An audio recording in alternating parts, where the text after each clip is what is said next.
Eva, muy buenas tardes, así es. En el edificio general de la Organización de Estados Americanos que se encuentra Mi Respaldo, esta mañana un grupo de estudiantes venezolanos que viven en el exterior entregaron una carta presentando algunas de las violaciones a sus derechos básicos a la educación que se están presentando por no tener acceso a las divisas, al dinero que requieren para pagar por sus estudios. Precisamente me encuentro con algunos de estos estudiantes que estuvieron hoy en la OEA. Gracias por acompañarnos y cuéntenos precisamente cuál es esta queja que ustedes presentaron en esta carta ante la OEA. Bueno, después de intentar solucionar el problema en Venezuela con la cuestión con las divisas y transferir las divisas y debido a que el gobierno venezolano no ha mostrado tratar de solucionar este problema que tenemos, hemos venido a otras instancias internacionales para denunciar la violación de derechos humanos a la educación y denunciar al gobierno venezolano en que no está transfiriendo las divisas y que hay un montón de estudiantes venezolanos en el exterior en la indigencia prácticamente. Son cerca de 6.000 estudiantes venezolanos que están acá en los Estados Unidos. Cuéntanos, por ejemplo, su caso o el caso de algunos compañeros que usted nos estaba diciendo ahora están viviendo esta situación. Bueno, como líder estudiantil, yo soy vicepresidente de la Federación de Estudiantes de mi campus.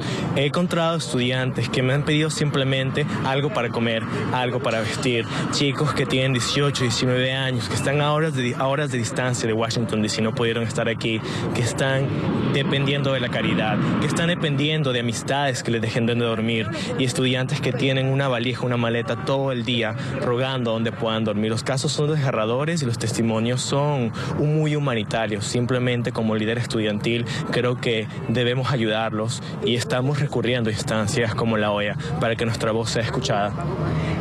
¿Qué les dice el gobierno de Venezuela? Le voy a preguntar ahora a usted que también es estudiante, ¿qué les dice el gobierno de Venezuela y cuáles son estas restricciones que les colocan a las divisas que ustedes necesitan para poder estudiar acá en el exterior?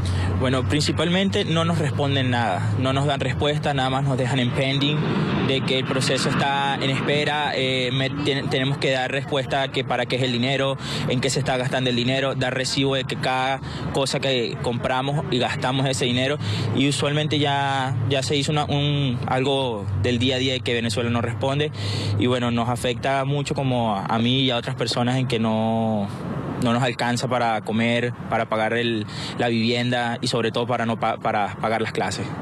Y finalmente, ¿cuál fue la petición exacta que le hicieron a la Organización de Estados Americanos? Ustedes piden que tome cartas en el asunto, que abogue frente al gobierno de Venezuela. ¿Cuál es la petición directa? Nosotros le pedimos al embajador Hugo de Sela que pudiera abogar por nosotros, ya que no tenemos respuesta del gobierno venezolano en absoluto, en lo personal. He escrito varias cartas públicas al defensor del pueblo, Tarek William Saad, y no he tenido ninguna respuesta de nada. Casualmente el ministro Merente dijo que nos dedicáramos a estudiar.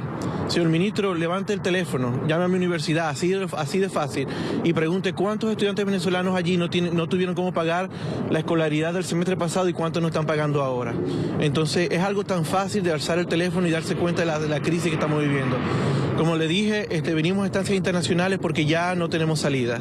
Ya si en unos 2 o 3 meses no solucionamos este problema, muchos de los estudiantes no van a tener ni dinero ni para regresar a Venezuela ni dinero para vivir aquí. Entonces a esto vinimos y gracias al embajador que nos recibió con muy buen gusto y vamos a tomar cartas en el asunto con respecto a esto. Muchísimas gracias a los tres.